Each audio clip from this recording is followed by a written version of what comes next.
నీకే ఉండాలనుకుంటే నువ్వు దానం చేస్తే నీ ఖాతాలో పడుతుంది. అంటే అంతా ఇచ్చేయమని చెప్పరు, కనీసం కొంతైనా దానం చేయకపోతే ఎవడి శక్తికి తోచింది వాడు చేయకపోతే ఎలా? ఉత్తర జన్మలలో నువ్వు దాచింది నీతో రాదు. నాది నాది అనుకుంటాడు. నాది నాది అనుకున్నదంతా బిడ్డలకు వెళ్ళిపోతుంది, లేదా ఎవరికి వెళ్ళిపోతుందో కూడా చెప్పలేడు.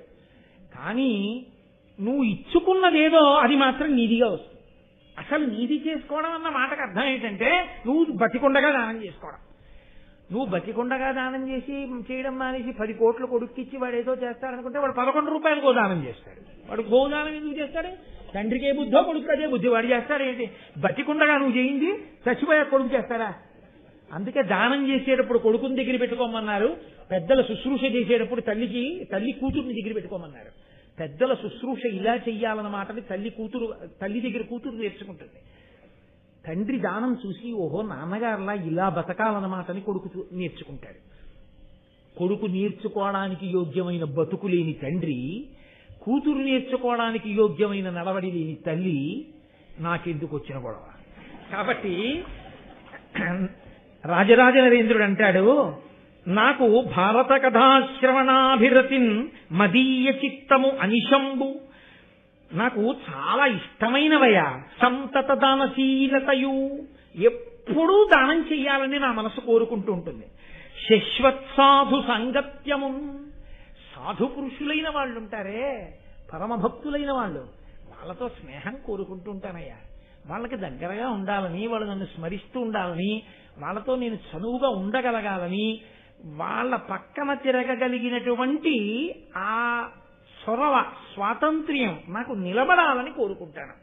ఎందుకు కోరుకోవడం? దాని ఎందు వేరొక ప్రయోజనాన్ని కోరి కాదు. ఆయన ఆ సత్పురుషుడు అంకుశం లాంటివాడు, మనము ఏనుగు తొండం లాంటి వాళ్ళం. ఏనుగు తొండం ఎప్పుడూ ఆగదు. ఇలా నడిచి వెడుతూ ఎత్తి ఆ పూల కొమ్మ లాగుతుంది. ఇలా వెడుతూ నేను ఒకసారి శృంగేరిలో చూశాను, ముందు వెళ్ళిపోతున్న ఆవిడ కొప్పులో పూలు లాగింది ఏనుగు. ఏదో పని దానికి, ఆ తొండం ఉత్తినే ఉండదు. మామట ఏం చేస్తాడంటే పక్కనే ఆ అంకుశం పట్టుకుని ఆ తొండం మీద ఇలా అంటాడు. అంతే మళ్ళీ కిందికి దింపేస్తుంటుంది. మళ్ళీ కాసేపు ఆగి మళ్ళీ ఎత్తుతుంది, మళ్ళీ ఏదో పీకుతుంది, మళ్ళీ ఇలా అంటాడు, మళ్ళీ దింపుతుంది. సత్పురుషుడితోటి సాంగత్యం ఎటువంటిదో తెలుసా అండి? రామకృష్ణ పరమహంస చెప్పిన మాట, అంకుశం ఉన్న మావటిని పక్కన పెట్టుకోవడం లాంటిది. ఆయనతో కలిసి ఉన్నారనుకోండి, ఆయన జీవన విధానం ఎటువంటిదో మీకు తెలిసి ఉంటుంది. తెలిసి ఉండి ప్రయోజనం ఏమి ఉండదు. ఆయన ఎలా జీవించాలనుకుంటున్నారో దానికి తగినట్టు మీరు జీవించగలగాలి. ఆ జీవితాన్ని మీరు పుణికి పుచ్చుకోగలగాలి తప్ప ఆయనతో కలిసి ఉండి ఆయనకి ప్రతిబంధకంగా మీరు నిలబడితే అది మళ్ళీ కాళ్ళలో కర్రెట్టడం అవుతుంది. ఉపయోగమే ఉంటుంది. పక్కన ఉన్న వాళ్ళందరూ శిష్యులు మీరు అనుకుంటున్నారా? ఒక్కనాటికి కాదు. ఎక్కడో ఉన్నా ఆదర్శంగా తీసుకుని ఆ ప్రేరణ పొంది జీవించిన వాడు ఉంటాడు, ఆ స్ఫూర్తి పొందినవాడు, వాడు మహానుభావుడు. నేను ఏదో గొప్పగా చెప్పాను అనుకోకండి. మీకు నేను ఒక విషయం చెప్తే నేను ఆశ్చర్యపోయాను. ఆదివారం నాడు నాకు అమెరికా నుంచి ఇతర దేశాల నుంచి 1 గంట ఫోన్లు మాట్లాడుతూ ఉంటాను. ఏదో వాళ్ళకి అలా పాపం 1 గంట కేటాయించాను, మళ్ళీ మా సంతోషపడతాను. అందులో నాకు అమెరికా నుంచి ఒక ఆయన ఫోన్ చేస్తుంటాడు. ఆయన ఎప్పుడో నేను చెప్పిన శివానంద లహరి విన్నాడు. నీ చెప్పినా అంటే నా గొప్ప అని నేను చెప్పట్లేదు. ప్రేరణ, ఎక్కడో ఒక ప్రేరణ, అది నా అదృష్టం, నేను ప్రేరణ కావడం అంతే.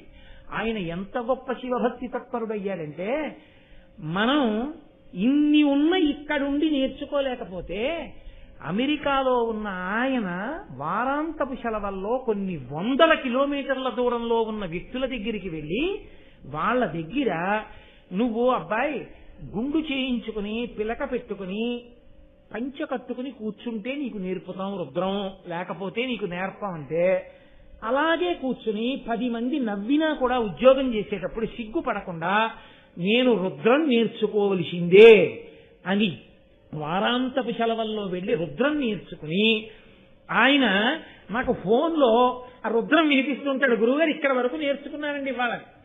నాకు మొన్నటి వారం ఫోన్ చేసి చెప్పాడు, ఈ మహాశివరాత్రికి పుస్తకం లేకుండా రుద్రంతో అభిషేకం చెయ్యాలనుకున్నాను, గురువుగారు నేర్చేసుకున్నాను. కాబట్టి ఇప్పుడు నేను రుద్రం నేర్చుకున్నాను కాబట్టి సంతోషంగా కాకినాడ వస్తున్నాను. మహాభారత ప్రవచనాలు అవుతున్నాయి కదా, శివరాత్రి వెళ్ళిపోయిన తర్వాత అమెరికాలో బయలుదేరి వస్తాను. వచ్చి మీ దర్శనం చేసుకుంటానండి అన్నాడు. నేనెందుకు పొంగిపోయానో తెలుసా అండి? అతన్ని నే చూడలేదు, నన్ను అతను చూసాడేమో నాకు తెలియదు, ఏవో ఈ క్యాసెట్లు ఉంటాయి కాబట్టి. అసలు అంత స్ఫూర్తి పొందిన వ్యక్తిని నేను చూడాలి అని ఈ మహాభారత ప్రవచనాలు పూర్తయ్యే లోపల అతను వస్తున్నాడు అమెరికా నుంచి. ఇదే వేదిక మీద అతనితో రుద్రం చదివించి మీకు వినిపిస్తాను. నేను ఎందుకంటున్నాను ఈ మాట అంటే, ఆ ప్రేరణ, ఆ స్ఫూర్తి ఎక్కడో ఎవరి వలనో ఎవరికో తగులుతుంది. ఆ ప్రేరణని నిలబెట్టుకోగలిగిన వాడు ఉంటాడే, వాడు సత్పురుష సహవాసముగా మార్చుకున్నవాడు తప్ప అది ఆ ప్రయోజనాన్ని అలా సిద్ధింప చేసుకోనప్పుడు మీరు ఎన్నాళ్ళు ఎవరి పక్కన ఉండే ప్రయోజనం నాకు చెప్పండి. ఏమైనా ఉంటుందా దానివల్ల ప్రయోజనం? ఏమీ ఉండదు. కాబట్టి ఆయన అంటాడు, శశ్వత్సాధు సాంగత్యమున్, నాకు నిరంతరము సాధు పురుషులతో కలిసి ఉండడం అన్నది ఇష్టమయ్యా, నాకు ఈ 5 ఇష్టం. కాబట్టి నన్నయ్య, నేను ఒక్క కోరిక కోరుకుంటున్నాను, నువ్వు మహాపురుషుడివి, ఉభయ భాషా ప్రవీణుడివి, నిరంతర హోమ మంత్ర జప తత్పరుడవు, నా కొరకు నువ్వు ఒక్క ఉపకారం చేయాలయా, భారతాన్ని ఆంధ్రీకరించాలి. ఏమయ్యా మిగిలిన వాటిని ఆంధ్రీకరించమని అడగకుండా భారతాన్ని అడుగుతున్నావే అంటావేమో. అమల సువర్ణ శృంగ ఖురమై కపిలంబకు గోశతంబు, ఉత్తమ బహువేద విప్రులకు దానము చేసిన తత్ఫలంబు, తథ్యమ సమకూరు భారత కథాశ్రవణాభిరతిన్ మదీయ చిత్తము అనిశంబు, భారత కథాశ్రవణ ప్రవణంబ కావునన్. అసలు ఒక్క గోవుని దానం చేస్తేనే, వేదమంత్రాల్లో ఒక విచిత్రమైనటువంటి మాట ఉంది, మీరు ఒక గోవుని దానం చేస్తే 100 గోవుల్ని దానం చేసినట్టు లెక్కలో వేసుకుంటారు. అందుకే గోదానం పుచ్చుకున్న వాళ్ళు ప్రత్యేకంగా పక్కకెళ్ళి జపం చేసుకుంటారు. ఎందుకంటే వాళ్ళకి 100 గోవులు దానం పట్టిన ఫలితం వాళ్ళ ఖాతాలో పడకుండా ఉండడం కోసం. అప్పుడు వాళ్ళకు ఒక్క గోవు దానం పుచ్చుకున్నటువంటి ఫలితం వాళ్ళకి వేస్తారు ఆ మంత్రజపం చేస్తే. ఇచ్చిన వాడికి మాత్రం 100 గోవులు ఇచ్చినట్టే వేసేస్తారు. గోవులన్నీ ఒకెత్తైతే మహాభారతంలోనే అనుశాసనిక పర్వంలో ఉంది, పరమేశ్వరుడు మళ్ళీ గోవులలో కొన్ని గోవులకి ఉత్కృష్ట స్థితిని ఇచ్చాడు. ఆయన తన 3వ కంటిలో నుండి తేజస్సు కొంత తీసి కొన్ని గోవుల యందు ప్రవేశపెట్టాడు. ఆ గోవులు గోరోజన వర్ణాన్ని పొందాయంటే పూర్తి ఎర్రటి ఎరుపు కాదు, కొద్ది ఎరుపు రంగులు పొందుతాయి. వాటిని కపిల గోవులు అంటారు. ఒక్క కపిల గోవుని దానం చేసినా, ఒక్క కపిల గోవుకి సేవ చేసినా, ఒక్క కపిల గోవుకు ఒక అరటి పండు పెట్టినా చాలా సంతోషం. కానీ మన ప్రారంధం ఏమిటంటే, తనంత తానుగా కపిల గోవు సాధు గోవు వచ్చి దేవాలయాల ముందు నిలబడితే కర్ర పట్టుకుని అదే పనిగా కొడుతుంటారు కొన్ని చోట్ల. ఎంత ఆశ్చర్యంగా ఉంటుందో, ఏమిరా ఈ ప్రారంధం అనిపిస్తుంది.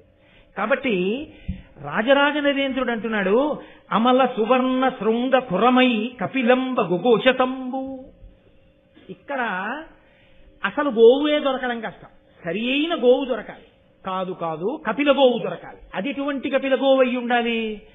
గొప్ప పొదుగుండి ఇలా శిరములను ముట్టుకుంటే పాలు విడిచిపెట్టాలి. అది విపరీతంగా పోట్లు పొడిచేటటువంటి ఆవై ఉండకూడదు. చక్కటి ధేను ఉండాలి, చూడముచ్చటగా ఉండాలి, సాధుగోవై ఉండాలి. ఇప్పుడు ఆ ఆవు పాలు పిండుకున్నవాడు ఆవు పాలు కాచి తోడు పెట్టుకుని పెరుగు తినేటటువంటి వాడై ఉండకూడదు. పరమ సంతోషంతో ఆవు పాలు చేత పట్టుకుని నమస్తే అస్తు భగవన్ విశ్వేశ్వరాయ మహాదేవాయ త్రయంబకాయ త్రిపురాంతకాయ త్రికాగ్నికాలాయ అంటూ పరమేశ్వరుడికి అభిషేకం చేసుకుని రమించిపోయేటటువంటి వేదాంగములను చదువుకున్నటువంటి బ్రాహ్మణుడు దొరకాలి. అటువంటి బ్రాహ్మణుడు ఎందుకు దానం పుచ్చుకుంటాడు? ఆయన నా ఇంట అభిషేకం చేసుకోవడానికి ఒక గోవు ఉంటే బాగుండు, నేను రోజు ప్రదక్షిణం చేయడానికి గోవు దొరికితే బాగుండని ఈ గోవు దానం పుచ్చుకుంటానని పరమ ప్రీతితో వచ్చి దానం పుచ్చుకునేటటువంటి యోగ్యమైన వేదాంగములు జరిగిన బ్రాహ్మణుడు దొరకాలి. అప్పుడు దానం చేయాలి. దేశము కాలము నీ దగ్గర పుచ్చుకునేవాడు ఇవ్వడానికి గోవు ఇన్ని కలిసి రావాలి. కానీ అమల సువర్ణ శృంగ ఖురమై ఒకవేళ అటువంటి గోవు దొరికినా గోవుని దానం చేయగలవేమో. ఆ బ్రాహ్మణుడు ఈలోగా ఇంకొకళ్ళ దగ్గర గోవు చేసుకున్నాడు అనుకోండి, చాలండి నాకెందుకండి ఆవులు, నేను పెంచుకోలేను, నాకు ఒక గోవు చాలా మహాప్రభావం, ఇంకా నాకు అక్కర్లేదంటే. నువ్వు ఇంకా తరించాలి అనుకుంటే ఆ ఆవు కొమ్ములు ఎంత పరిమాణంలో ఉంటాయో వాటికి తగిన శుద్ధమైన బంగారంతో ఆ గోవు కొమ్ములకు బంగారంతో, అది శుద్ధ బంగారం, ఇంకా ఏదీ కలవకూడదు, శుద్ధమైన బంగారంతో ఆ కొమ్ములకు అలంకారములను చేయించాలి.